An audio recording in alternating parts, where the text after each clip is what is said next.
Olá, eu sou Kátia Soares. Eu sou Ricardo Soares. E você está em mais um episódio do podcast Negócios de Família.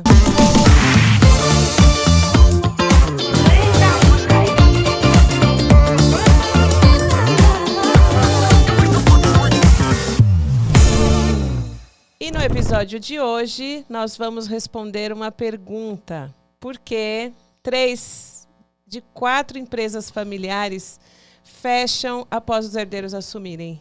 Por quê, Ricardo? Fala, pessoal. Muito boa tarde, bom dia ou boa noite, não importa. Vamos lá, pessoal. É uma pergunta, é um dado muito... Opa, foi mal aí, pessoal. É um dado muito alarmante, tá? 3 de 4 não consegue fazer essa transição da primeira para a segunda geração. É um dado muito, muito perigoso para empresas familiares. E o tema foi bem para trazer uma provocação também, que essas empresas aqui, no nosso tema, diz quando os herdeiros assumem, fecham. E na verdade, neste ponto, se é para ter um culpado, o culpado são os fundadores e não o herdeiro. Por que os fundadores?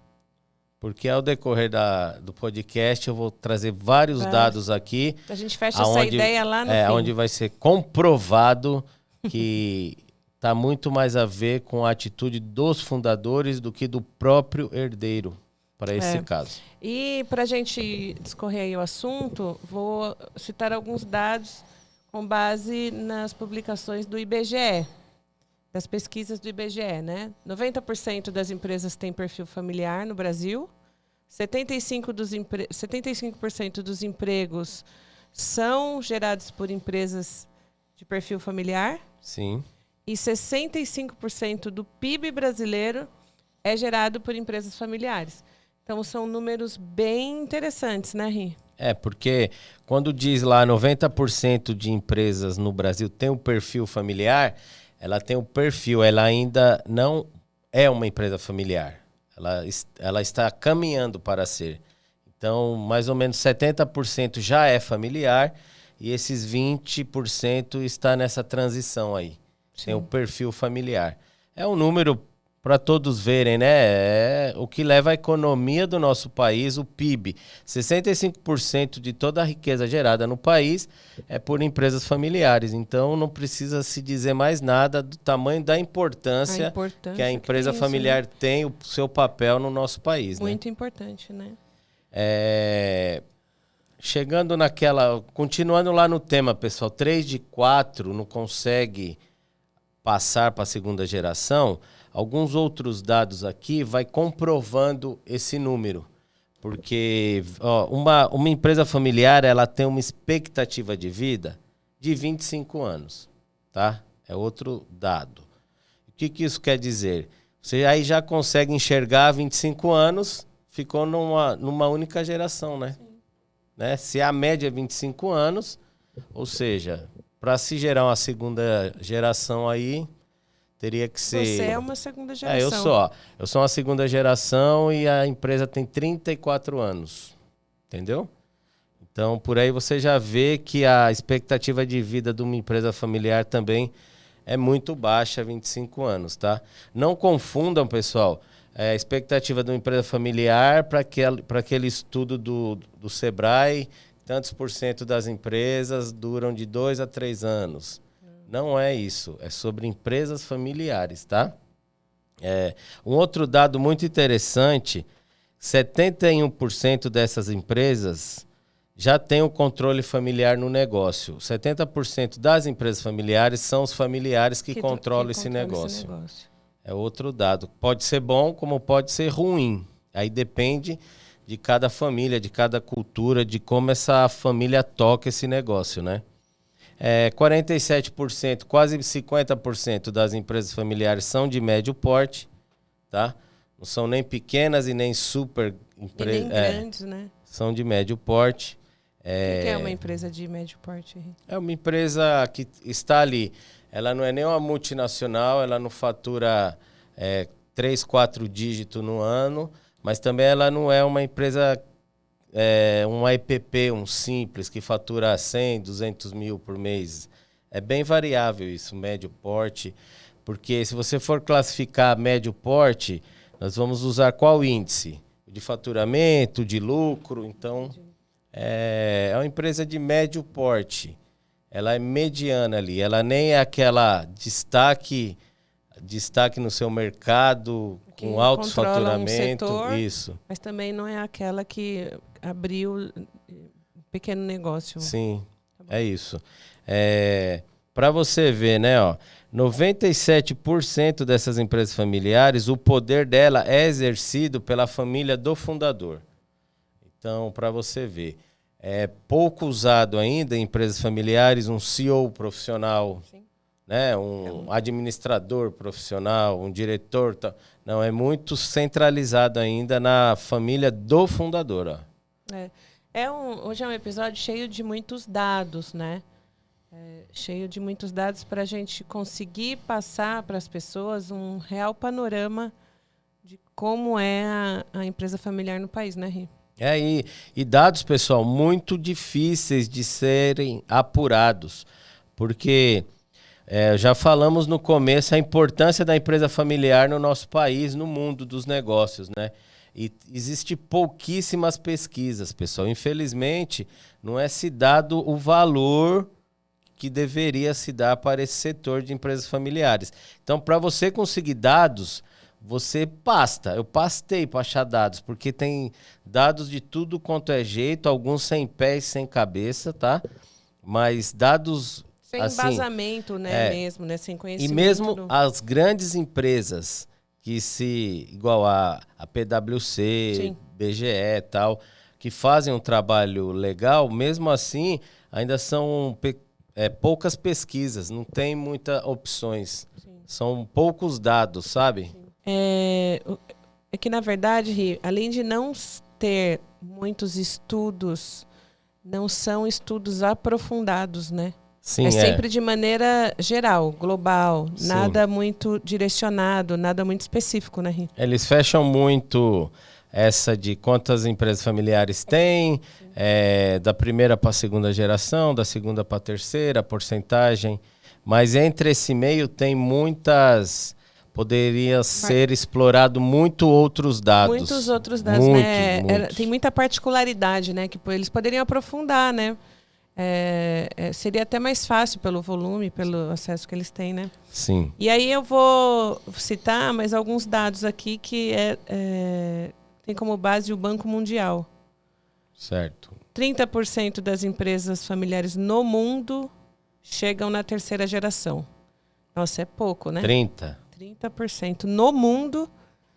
12% das empresas familiares no Brasil chegam na terceira geração. Então, o Brasil já, para você ver, né? A pesquisa no mundo já é muito abaixo, né? Sim. 30% é um número muito pequeno. Mas quando passa esse número para o Brasil, em particular, de 30%, que é a média mundial, cai para 12%. Meu Deus. Quase um terço. Devido à cultura do nosso país, a gente só quer viver o agora, etc. Falta de incentivo, não tem muito planejamento. Então... E aí, para alarmar, 3% das empresas familiares no mundo chegam na quarta geração. Para chegar numa quarta geração, tem que ser uma empresa centenária já, né? Então, acontece... Aí eu já não culpo só por serem empresas familiares. Eu acho que em 100 anos as empresas se reinventam, mudam de negócio, são vendidas, fusões. Então, 100 anos eu acho assim... serão sempre poucas empresas mesmo. Uns 100 anos...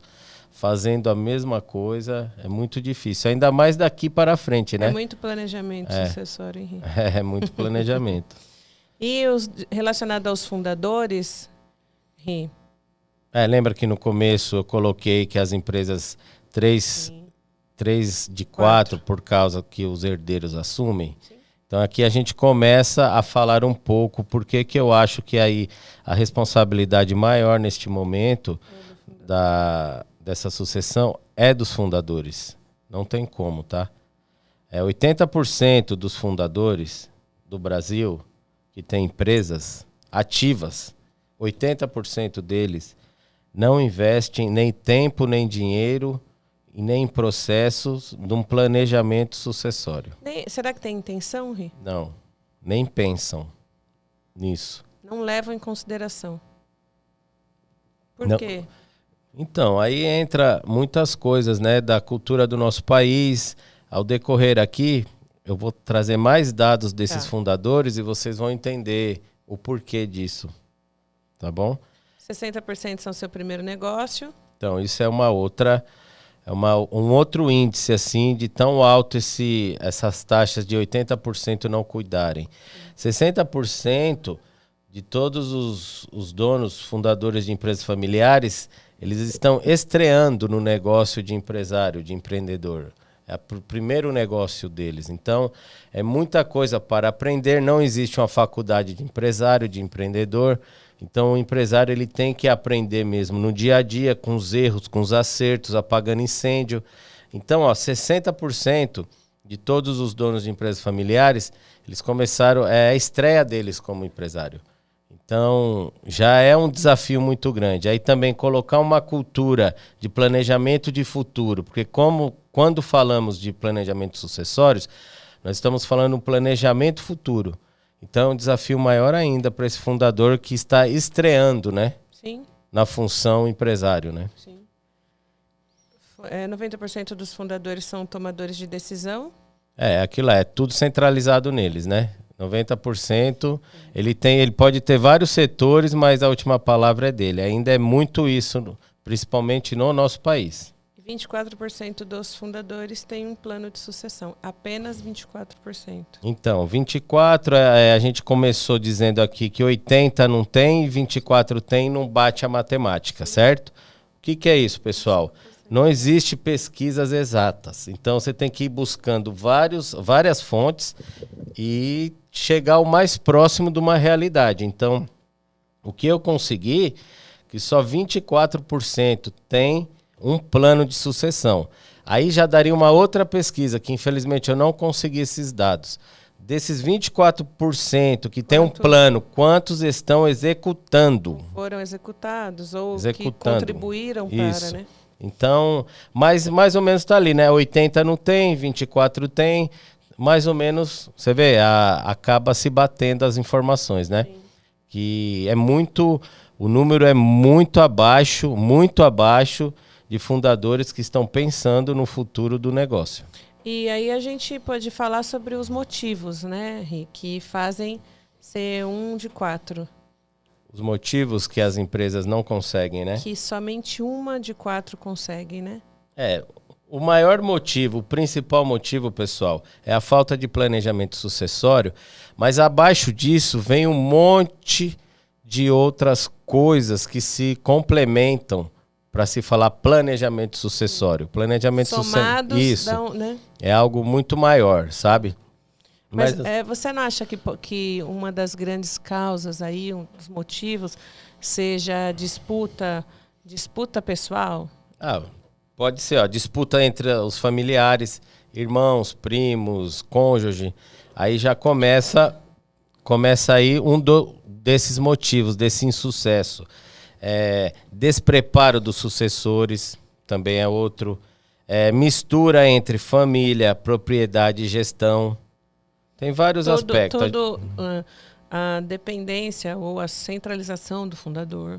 Isso, a ausência de governança, no caso de ter um cuidado com a empresa nos números. Sim. E tudo isso, pessoal, nós estamos aqui com a colinha, mas tudo isso vai chegar no mesmo lugar. Visão a curto prazo, tá?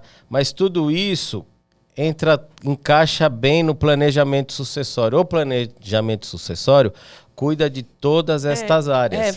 Vai dar, na verdade, o planejamento sucessório, ele vai dar o norte, né? Ele permite que trace uma trilha e à medida que você avança nessa trilha, você evita muitos problemas familiares, pessoais e na empresa, né? De propriedade, de gestão, em tudo. Então, O planejamento sucessório é um grande desafio porque ele trabalha com diversas matérias, vai? É direito, é administração, é psicologia, é muita coisa. É muita coisa envolvida, por isso que é um planejamento. Não existe algo já que você vai fazer uma vez e acabou. Então, é um mas planejamento. talvez essa palavra não seja o que assuste as pessoas. Tem gente que tem medo, tem uma visão muito complicada de futuro. Você não acha que o que assusta seja essa palavra, que eu tenho que planejar? Na cabeça das pessoas, talvez planejar seja prever, ter exatidão, estar mais próximo da realidade. Você não acha que é isso? Porque no planejamento, quando fala planejamento sucessório, e você dá um Google aí e busca, você não consegue achar algo muito fácil de se entender. Cada um joga por um time, sabe? Tem o pessoal da governança que vai falar que é a governança. Tem os advogados de direito da família que vão falar que tem que prestar atenção na herança. Tem os contadores que vão falar da holding. Tem um consultor que vai falar que precisa implementar a cultura. Então, assim, muitos caminhos e eles não são ligados por aí na internet, então acaba que esse fundador já está cheio de problema. Aí ele vai puxar assunto a respeito, acaba até se estressando mais, porque só traz mais confusão na mente desse fundador. Sim. Muitas vezes, né? E vamos falar de um tema que você conhece bem, né? Que é quando o fundador da empresa morre, sem fazer esse processo. Então, isso aí é uma sucessão forçada.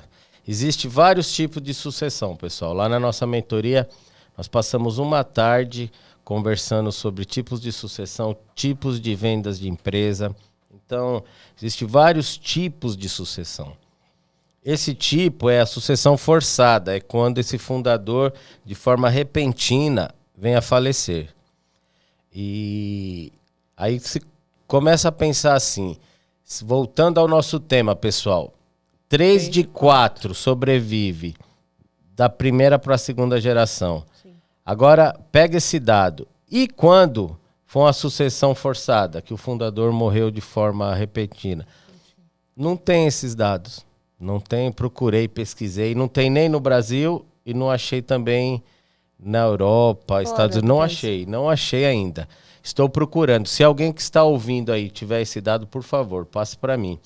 Mas assim, se de 3, uma, né? Eu acho que... De 4, não, então, 3, eu acho que dessas 3, 60% cai nesse caso aqui. Morre e a pessoa e qualquer outra pessoa que pudesse suceder não tem visão do negócio, não conhece, não sabe nada. Eu acho que muitas das empresas que fecham, no início a gente colocou quando o herdeiro assume, uma parte é por falta mesmo de planejamento sucessório daquela família, não fizeram nada mesmo, então não vai conseguir, mas uma parte muito grande, eu acho que essa sucessão, eu acho porque eu não tenho os números, essa sucessão forçada que é a morte desse fundador. É muito difícil, eu estou falando isso, pessoal, porque eu passei por isso, né? Então eu digo que é muito difícil. E quando o meu pai veio a falecer, eu já era o sucessor da empresa. E mesmo assim, foi muito difícil. Eu fico imaginando esses herdeiros que não estão ainda no negócio e de repente esse fundador vem a falecer. Eu não sei como dar conta disso. É muito difícil. É um desafio muito difícil. Porque aí a gente pode falar que são coisas muito difíceis de se enfrentar, né? A ausência do fundador, o vácuo que essa persona, que esse personagem faz, né, para o negócio. E a gente nem está falando de perda pessoal, familiar aqui. Tem uma disputa de poder, né?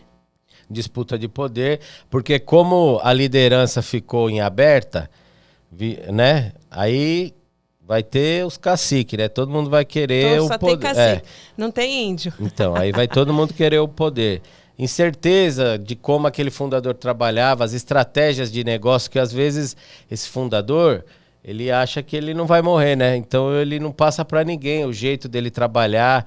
Cada empresa tem o seu jeito de trabalhar, Sim. que é a tal da cultura lá, pessoal. Sim. Cada empresa tem o seu jeitão e faz de nós, fundadores, donos de empresas, passar isso para frente, treinar as pessoas, para evitar até um momento desse. A situação, não tem mais líder, disputa de poder, como é que ele trabalhava, impactos financeiros que dá muito... dinheiro, né? Porque assim, talvez esse fundador falece, falta e não tem ninguém que tenha acesso a nada, conhecimento de nada, né? Ele pode ter alguns empréstimos, Então... pode vir bancos atrás. E aí, quem vai assumir? É complicadíssimo. A parte financeira também é complicada. eu tenho um exemplo para dar. Meu pai morreu. Meu pai morreu e minha mãe um dia recebeu uma visita na casa dela dizendo, olha, eu vim aqui pagar, que eu tinha pego tal coisa, um tal valor com o seu Getúlio. E minha mãe nem sabia. Detalhe, era para receber, ok? Era para receber. Era para receber. Imagine se fosse para pagar. Imagine se fosse para pagar, né?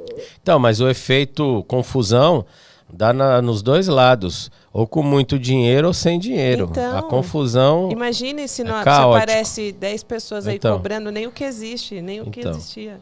Além disso, aí o que acontece? Nessa sucessão forçada aí não vai ter jeito, não vai ser mais um planejamento sucessório. Acabou, vai se mudar o nome, vai ser um processo sucessório. Sim.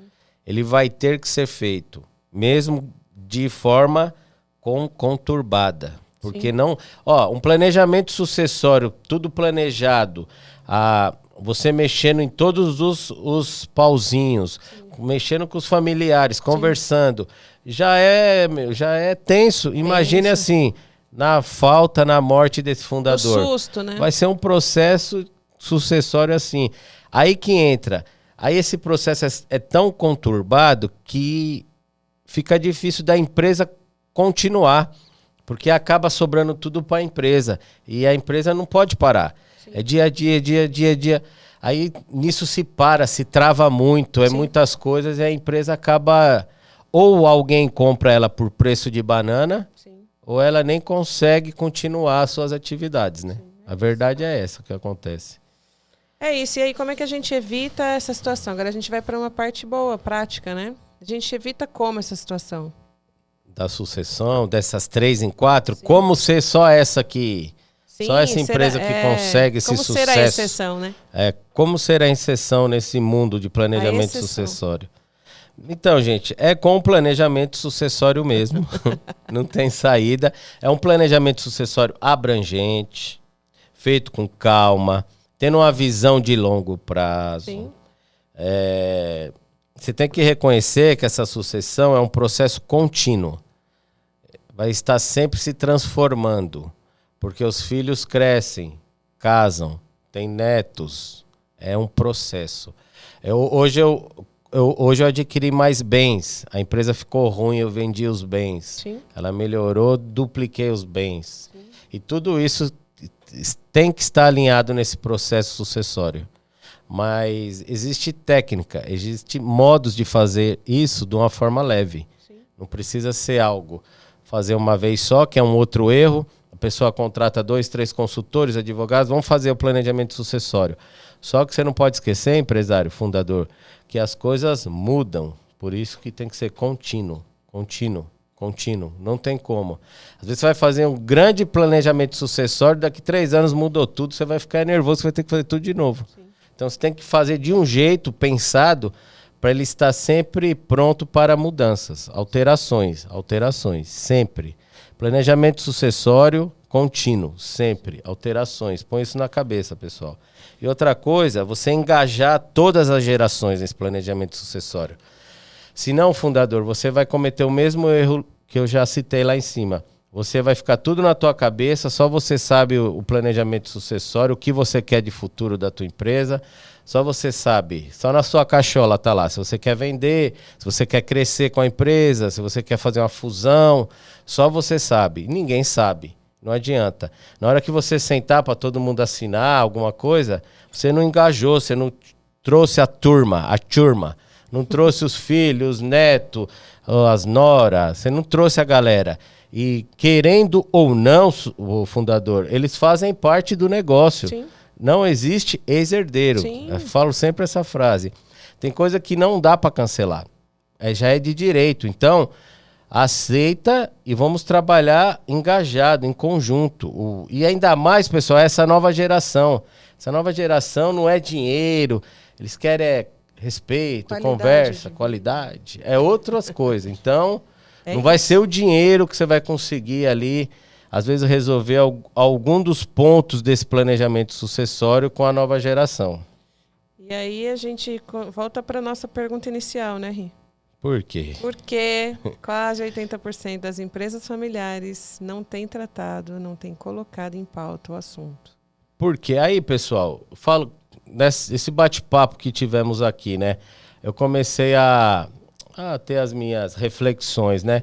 Por que, gente? 80%, gente, é muito. Por que que nós, empresários, somos tão responsáveis com tantas coisas? Porque não dá para ser um empresário irresponsável. Ele não consegue continuar. Se você é um empresário e já está há algum tempo no mercado, você é uma pessoa responsável.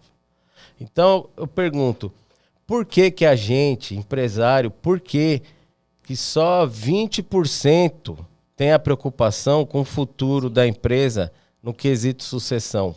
Por quê? Por quê? Por quê? Temos os números, todos sabemos que 3 de 4, sabemos, eu não trouxe uma novidade, você já ouviu falar, eu tenho certeza. Se não ouviu falar exatamente esse número, já ouviu falar que é difícil uma sucessão. Aí eu fui estudar um pouquinho.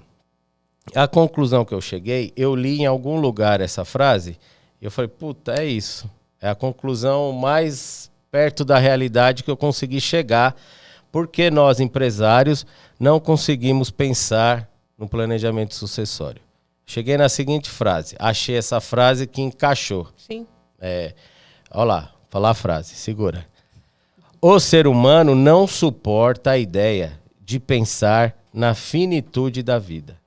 Ou seja, ninguém acorda de manhã falando, hoje deixa eu resolver as coisas, vai que eu morra. Como é que fica? A gente até, às vezes, tem um colapso disso, pensa uma vez ou outra, né? Mas você não vive pautado nisso. Não, deixa eu deixar tudo arrumado, porque se amanhã eu não estiver mais aqui, a gente não tem essa pilha. E graças a Deus também, né? Senão a gente ia cair numa grande depressão, né? Mas eu assim, acho que a preocupação, sim, né? Então, mas você vê que o planejamento sucessório começa de algo enraizado no ser humano. Sim. Não tem nada a ver com business, nada. É um negócio de dentro para fora. Sim. É difícil de aceitar que nós iremos morrer, né? Então, se é uma das coisas mais difíceis de aceitar, é a única certeza que temos. Sim. Que iremos morrer, mas é uma das coisas mais difíceis do ser humano aceitar. Nós não fomos criados para a morte. Então, aí, como é que eu vou pegar esse meu sentimento, que é um sentimento negativo, né? De morte, ninguém quer pensar nisso, sentar no meu negócio e falar, ó, pensando no futuro, é difícil. Aí o assunto já é complicado. É várias saídas, é vários temas, é várias discussões. Aí, além de já mexer com o seu interior, vai mexer também com o sentimento dos seus familiares. Então, é sentimento, sentimento, sentimento. Aí você vai mexer com direito, com impostos, com herança. Aí você vai mexer com administração, com governança. Aí você vai mexer com direito da família, algumas coisas muito específicas. Aí você vai mexer com direito comercial, como é que eu vou ter uma sociedade. Aí você vai ter que mexer com protocolo familiar, o que os familiares podem, o que eles não podem fazer na minha empresa. Aí você vai mexer com os bens dessa família, como eu vou distribuir esses bens. Eu vou fazer um testamento, eu vou fazer uma hold, o que eu faço. Então, se mistura diversas emoções. Por isso que o planejamento sucessório é um desafio muito difícil de ser superado numa empresa familiar. E aí eu acho que dá para a gente fazer um resuminho desse episódio. Invista em um planejamento sucessório abrangente, tenha visão de longo prazo, reconheça a sucessão como um processo contínuo e gradual, invista no engajamento das gerações, das que irão assumir isso, porque realmente nós não fomos criados para a morte, né, Ri? Nós temos medo da finitude, né? É isso. Aí, pessoal, agora fazendo um minutinho do nosso jabá, pensando nisso, uma das minhas missões aqui, hoje, na Terra, é diminuir esse número. Facilitar, né? É facilitar de 3, quem sabe com o nosso ensinamento, com a nossa mentoria, não cai para 2. Sim. O que aconteceu? Nós criamos um método chamado método legado. Nesse método legado, pessoal, eu juntei 6 etapas de um planejamento sucessório de sucesso. 6 etapas. Então, nessa mentoria eu trabalho esses 6 pontos juntos com os empresários. Nós montamos juntos. Aí é o segredo do sucesso da mentoria. Não é uma aula gravada e não você vai fazer só. E não é um método que é assim, tem que ser assim. Não. Ele é flexível para cada realidade, cultura, momento daquela família empresária. Sim.